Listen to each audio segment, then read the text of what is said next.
Баршаңызға сәлем. Бүгін біз сендермен 3-ші сыныптың математиканың 110-ші сабағымен танысамыз. Бүгінгі өтетін тақырыбымыз жазбаша түрде қалдықпен бөлу Қазақстанның математиктері. Бірінші тапсырма: бөліндінің мәні мен қалдықты ата. Барлық қалдықтардың қосындысын тап. Сонда сен халықаралық олимпиадаға қатысу үшін әлемнің қанша елінен оқушылар жиналғанын білетін боласың. Кестеге қарайық. Бізде 4 өрнек берілген. Біріншісінде бөлінгіш 38, бөлгіш 7. Екіншісінде бөлінгіш 50, бөлгіш 8. Үшіншісінде бөлінгіш 13, бөлгіш 7. Ең соңғысында бөлінгіш 10, бөлгіш 6 екен. Бірінші өздерін шығарып көріңдер. Істеп болдыңдар деп үміттенемін. Ал енді тексеріңдер. Біріншісінде бөліндінің мәні 5, екіншісінде бөліндінің мәні 5 және де 3 қалдық, екіншісінде бөліндінің мәні 6 және де 2 қалдық, үшіншісінде бөліндінің мәні 1 және де 6 қалдық, ең соңғысында бөліндінің мәні 1 және де 4 қалдық. Енді қалдықтарды қосып көрейік. 3 қосу 2-тен 5, 6 қосу 4-тен 10, 10 қосу 5-тен 15. Сонда халықаралық олимпиадаға қатысу үшін әлемнің 15 елінен оқушылар жиналған. Екінші тапсырма: қалдықпен бөлудің қалай орындалғанына қара. Жазамыз. Бөлінгіш 247, бөлгіш 2. Бірінші толымсыз бөлінгіш 200-дік. Бөліндіде 3 цифр, яғни жүздік, ондық, бірлік болады. Жүздіктерді бөлеміз, яғни 2-ден бөлеміз 2-ні, тең болады 1. Бөліндіге 1 санын жазамыз. Енді ондықтарды бөлеміз, яғни 4-ке бөлеміз 2-ні, тең болады 2. Бөліндіге 2 санын жазамыз. Енді бірліктерді бөлеміз, яғни 7-ден бөлеміз 2-ні, тең болады 3. Қанша бірлік бөлініп, қаншасы қалғанын тексеремін. 7 азайту 6 тең 1. 1 бірлік қалды.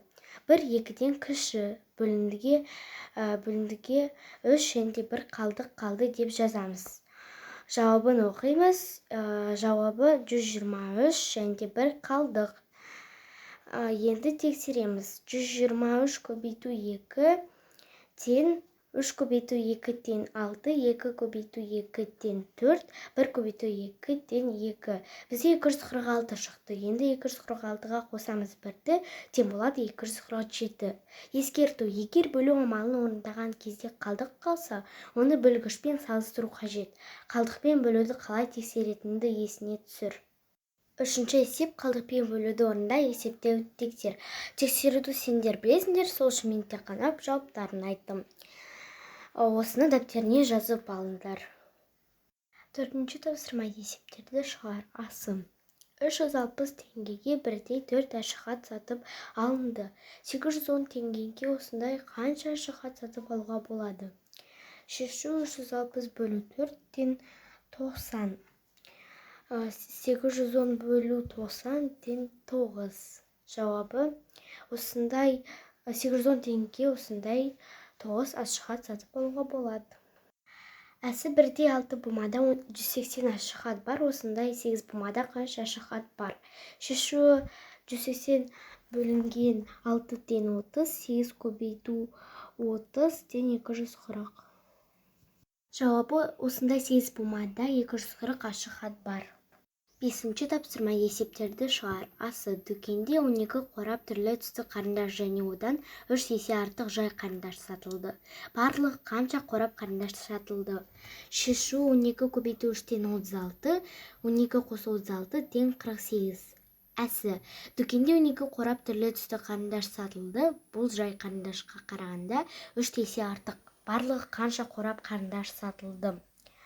Шешу: 12 бөлу 3-тен 4, 12 қосу 4 тең 16. Алтыншы тапсырма: есептерді шығар. Залды безендіру үшін 334 жалауша сатып алынды. Оларды 3-тен біріктіріп байлады. Қанша байлам жасалды? Қанша жалауша артық қалды?